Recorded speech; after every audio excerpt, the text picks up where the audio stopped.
सुप्रभात बच्चों, कैसे हैं आप सब लोग। आशा करती हूँ आप लोग बहुत अच्छे होंगे। मैं हूँ आपकी हिंदी व्याकरण की अध्यापिका। तो बच्चों, आज हम पढ़ेंगे पाठ नंबर 13 जिसका नाम है अविकारी शब्द यानी कि इंडिक्लाइनेबल वर्ड्स। तो बच्चों, यह अविकारी शब्द क्या होते हैं? अविकारी शब्दों को अव्ययी शब्द भी कहा जाता है। यह कुछ ऐसे शब्द होते हैं बच्चों जो अपना रूप लिंग वचन कारक के अनुसार परिवर्तित नहीं करते हैं। चाहे इनका आप लिंग बदलिए, चाहे बच्चों वाक्य में इन्हें वचन के अनुसार आप परिवर्तित करके लिखिए, या फिर बच्चों कारक में कोई परिवर्तन कीजिए, लेकिन यह अपना रूप परिवर्तित नहीं करेंगे। जैसे कि अचानक शब्द है, चाहे बच्चों आप किसी भी लिंग में रखिए, स्त्रीलिंग या पुल्लिंग, एक वचन या बहुवचन में रखिए। साथ ही साथ बच्चों आप काल भी बदल दीजिए, लेकिन संज्ञा सर्वनाम भी बदल दिए, लेकिन बच्चों ये जो अचानक शब्द है यही रहेगा। इसी तरह और भी अन्य शब्द होते हैं, अचानक, धीरे धीरे, तेज और भी शब्द हैं बच्चों।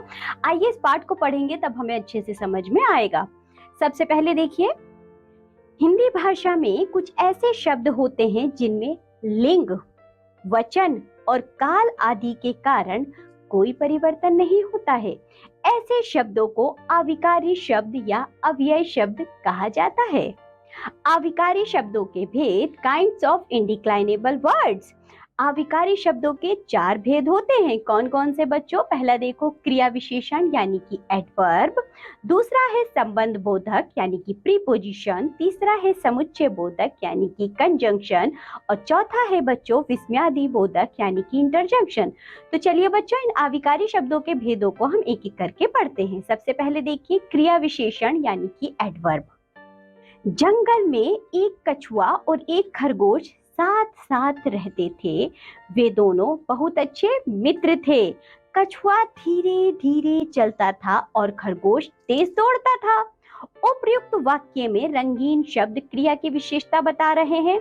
इन्हें क्रिया विशेषण कहते हैं। जैसे कि बच्चों, जो शब्द क्रिया की विशेषता बताते हैं उन्हें हम क्रिया विशेषण कहते हैं।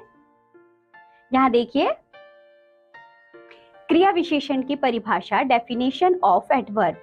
जो अविकारी शब्द क्रिया की विशेषता प्रकट करते हैं वे क्रिया विशेषण कहलाते हैं। जैसे कि बच्चों, हमने जो वाक्य पढ़ा है इसमें आए शब्द साथ साथ, धीरे धीरे, तेज, ये सभी क्रिया की विशेषता बताने वाले शब्द हैं।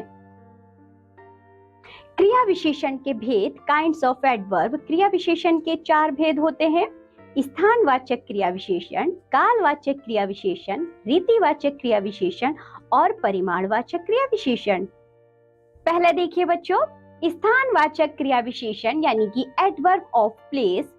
जो शब्द क्रिया के स्थान या दिशा संबंधी विशेषता का बोध कराते हैं उन्हें स्थानवाचक क्रिया विशेषण कहते हैं। जैसे निकट, पास, भीतर, बाहर, यहाँ वहां, जहां तहां, ऊपर नीचे, इधर उधर, दाएं बाएं, इस और उस और, आगे पीछे आदि। तो बच्चों, जैसा आप उदाहरण में देखिए, हमें कूड़ा इधर उधर नहीं फेंकना चाहिए। तो बच्चों, फेंकने की विशेषता इधर उधर शब्द बता रहा है, तो ये तो हुआ क्रिया विशेषण। लेकिन ये बच्चों स्थान बता रहा है इधर उधर शब्द, इसलिए इसको स्थानवाचक क्रिया विशेषण कहेंगे। इसी तरह भैया बाहर जा रहे हैं, तो बच्चों जो बाहर शब्द है वह स्थान बता रहा है, इसलिए इसको स्थानवाचक क्रिया विशेषण कहेंगे। चलिए अब हम पढ़ते हैं क्रिया विशेषण का दूसरा भेद, जिसका नाम है कालवाचक क्रिया विशेषण यानी कि एडवर्ब ऑफ टाइम। जो शब्द क्रिया के होने या क्रिया के करने के समय का बोध कराता है उसे कालवाचक क्रिया विशेषण कहते हैं। जैसे कभी कभी, हमेशा, कल परसों, आज, पहले, बाद में, जब तब, अब, तत्पश्चात, लगातार, प्रतिदिन, रोज, हमेशा, प्रातः, साय आदि। हम प्रतिदिन विद्यालय जाते हैं। तो बच्चों, प्रतिदिन, जो प्रतिदिन शब्द है ये हमें काल बता रहा है यानी कि समय बता रहा है, इसलिए इसको कालवाचक क्रिया विशेषण कहेंगे। इसी तरह दूसरा उदाहरण देखिए, असहाय लोगों की हमेशा मदद करनी चाहिए। तो बच्चों, जो हमेशा शब्द है वह हमें काल बता रहा है, समय बता रहा है, इसलिए इसको कालवाचक क्रिया विशेषण कहेंगे। तो चलिए आगे बढ़ते हैं। अब हम पढ़ेंगे क्रिया विशेषण का तीसरा भेद, जिसका नाम है रीतिवाचक क्रिया विशेषण यानी कि एडवर्ब ऑफ मैनर। जो शब्द क्रिया के होने की रीति या तरीके का बोध कराता है उसे रीतिवाचक क्रिया विशेषण कहते हैं। जैसे अनायास, शीघ्रतापूर्व, विनयपूर्वक, चुपके चुपके, झटपट, हंसकर, कृपया, न, नहीं, मत, तो भी, प्रायः, संभल कर, धीरे धीरे, तेज, ध्यानपूर्वक, अचानक, जल्दी, दौड़कर आदि। विद्यार्थियों इस पाठ को ध्यानपूर्वक सुनिए। तो बच्चों, तो ध्यानपूर्वक शब्द है वह आपका रीतिवाचक क्रिया विशेषण है। आपको तेज बुखार है तो बच्चों तेज शब्द आपका रीतिवाचक क्रिया विशेषण है। चलिए आगे बढ़ते हैं। अब देखिए बच्चों, परिमाणवाचक क्रिया विशेषण यानी कि एडवर्ब ऑफ क्वांटिटी, जो शब्द क्रिया के नाप तौल, मात्रा या परिमाण का बोध कराता है उसे परिमाणवाचक क्रिया विशेषण कहते हैं। जैसे इतना, उतना, कितना, जितना, कम, बहुत, कुछ, थोड़ा, अत्यंत, केवल, थोड़ा सा आदि। रमेश तरबूज बहुत खाता है, दाल में कुछ काला है। तो बच्चों यह जो बहुत है, कुछ है, ये शब्द आपके परिमाणवाचक क्रिया विशेषण में आते हैं। तो चलिए बच्चों, ये तो थे हमारे क्रिया विशेषण के चारों भेद जिन्हें हमने पढ़ा, और ये था अव्यय का क्रिया विशेषण बच्चों पहला भेद। अब हम पढ़ते हैं अव्यय का दूसरा भेद, जो कि है संबंध बोधक यानी कि प्रीपोजिशन। घर के बाहर एक मदारी आया है, उसके पास एक भालू है, वह भालू के आगे डंडा पीटता है, भालू के साथ एक बंदर भी है। दिए गए वाक्यों में रंगीन शब्द जैसे कि के बाहर, के पास, के आगे, के साथ वाक्य का संबंध मदारी, बंदर, भालू से जोड़ रहे हैं। इन्हें संबंध बोधक अव्यय कहते हैं। संबंध बोधक की परिभाषा यानी कि डेफिनेशन ऑफ प्रीपोजिशन, जो शब्द संज्ञा या सर्वनाम शब्दों के साथ जुड़कर उनका संबंध वाक्य के अन्य शब्दों के साथ बताते हैं, उन्हें संबंध बोधक अव्यय कहते हैं। चलिए बच्चों आगे बढ़ते हैं।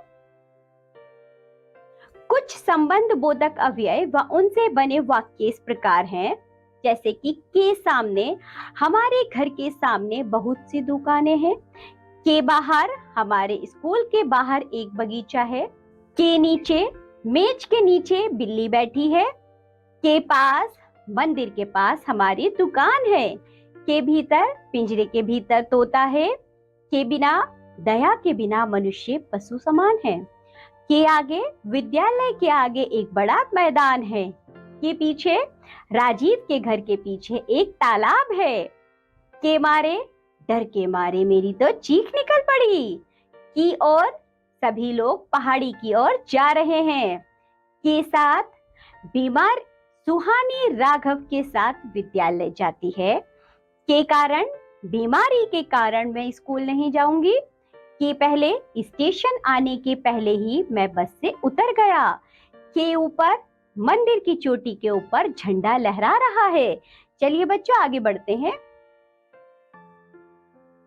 अब हम पढ़ेंगे बच्चों अव्यय का तीसरा भेद, समुच्चय बोधक यानी कि कंजंक्शन। श्रेया, रोहन, सुमित और राहुल भाई बहन हैं। श्रेया, रोहन एवं सुमित पढ़ रहे हैं। राहुल सो रहा है क्योंकि वह बीमार है। दिए गए वाक्यों में शब्द जैसे कि और, एवं तथा क्योंकि दो शब्दों या वाक्यों को आपस में जोड़ रहे हैं, इन शब्दों को समुच्चय बोधक अव्यय कहते हैं। समुच्चय बोधक की परिभाषा, डेफिनेशन ऑफ कंजंक्शन, दो या दो से अधिक शब्दों, वाक्यों या उपवाक्यों को जोड़ने वाले शब्द समुच्चय बोधक अव्यय अथवा योजक कहलाते हैं। समुच्चय बोधक के भेद देखिए बच्चों। समुच्चय बोधक अव्यय के निम्नलिखित भेद हैं, जैसे कि पहला संबंध बोधक के और, तो बच्चों ये वाक्य में इस तरह प्रयोग होगा। श्रद्धा और निधि मित्र है, एवं दाएं एवं बाएं देखकर सड़क पार करनी चाहिए, तथा लड्डू तथा मोदक गणपति जी के प्रिय हैं। लेकिन मुकुल यहाँ आया लेकिन चला गया, परंतु मैंने बहुत मनाया परंतु वह नहीं माना। फिर तुमने खाना खा लिया फिर भी तुम्हें भूख लग रही है, ताकि खूब पढ़ाई करो ताकि भविष्य में तुम्हें सफलता मिले। तो बच्चों ये कहलाते हैं समुच्चय बोधक, जो दो शब्दों, दो वाक्यांशों या दो वाक्यों को आपस में जोड़ते हैं। चलिए अब हम पढ़ते हैं आविकारी का चौथा भेद, विस्मयादि बोधक यानी कि इंटरजेक्शन। यहाँ देखो बच्चों, पहला उदाहरण, वाह ताजमहल कितना सुंदर है, सावधान आगे विद्यालय है। दिए गए वाक्यों में रंगीन शब्द वाह तथा सावधान द्वारा मन के भावों को बोध हो रहा है।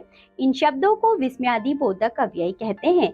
विस्मयादि बोधक की परिभाषा, डेफिनेशन ऑफ इंटरजेक्शन, जो शब्द आश्चर्य, दुख, घृणा, खुशी, प्रशंसा आदि मन के भावों को प्रकट करते हैं, उन्हें विस्मयादि बोधक अव्यय कहते हैं। नीचे कुछ विस्मयादि बोधक अव्यय और उनके भाव दिए जा रहे हैं, ध्यान से पढ़िए। पहला भाव है बच्चों प्रशंसा, तो इसके लिए शब्द प्रयोग होते हैं शाबाश, भाई वाह बहुत सुंदर, शाबाश तुमने कक्षा में प्रथम स्थान प्राप्त किया। घृणा के भाव को दर्शाने के लिए छी छी, थू थू आदि, थू दवाई का कितना कड़वा स्वाद है।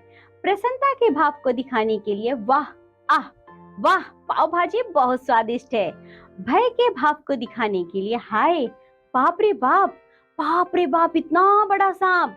शोक, शोक के भाव को दिखाने के लिए बच्चों हम हाय, ओह, आह आदि शब्दों का प्रयोग करते हैं, जैसे कि आह मेरे पैर में मोच आ गई। शोक। परेशानी के भाव को दिखाने के लिए परेशानी या पीड़ा का भाव बच्चों तो हम कहते हैं उफ उफ उफ सिर दर्द हो रहा है। चेतावनी के भाव को दिखाने के लिए हम बच्चों खबरदार, सावधान, होशियार ऐसे शब्दों का प्रयोग करते हैं। सावधान आगे खतरा है। संबोधन, अरे, अजी, हे, अदि, अरे आप कब आए। हानि के भाव को दिखाने के लिए हे भगवान, हाय राम आदि, हे भगवान सारी फसल नष्ट हो गई। विस्मयादि बोधक शब्द या वाक्यांश के अंत में यह चिन्ह अवश्य लगाया जाता है। बच्चों जब हम विस्मयादि बोधक शब्द का प्रयोग करते हैं या वाक्यांश का प्रयोग करते हैं तो इस चिन्ह का प्रयोग अवश्य करते हैं। चलिए आगे बढ़ते हैं। तो बच्चों आपने इस पाठ में क्या जाना, आपने जाना स्थानवाचक क्रिया विशेषण की पहचान करने के लिए कहाँ, किधर जैसे प्रश्नवाचकों का प्रयोग किया जाता है। कालवाचक क्रिया विशेषण की पहचान करने के लिए कब प्रश्न का प्रयोग किया जाता है। रीतिवाचक क्रिया विशेषण की पहचान करने के लिए कैसे प्रश्न का प्रयोग किया जाता है। परिमाणवाचक क्रिया विशेषण की पहचान करने के लिए कितना प्रश्न का प्रयोग किया जाता है। कुछ शब्द संबंध बोधक और क्रिया विशेषण दोनों रूपों में प्रयोग किए जाते हैं। इन सब का प्रयोग संज्ञा या सर्वनाम के साथ हो तो ये संबंध बोधक होते हैं, परंतु जब ये क्रिया की विशेषता बताएं तो ये क्रिया विशेषण होते हैं। जैसे क्रिया विशेषण है भीतर चलो, संबंध बोधक होगा दुकान के भीतर चलो। तो बच्चों ये होता है अंतर। चलिए इसी के साथ ये पाठ होता है यहाँ समाप्त। आज आपको सिखाए गए हैं अविकारी शब्द यानी कि अव्यय शब्द, उनके भेद भी पढ़े हैं। इस वीडियो को अच्छे से देखिए, इस पाठ को देखिए, इसका अभ्यास करिए। अब हम मिलेंगे आपसे अगली कक्षा में, तब तक के लिए बाय बच्चों।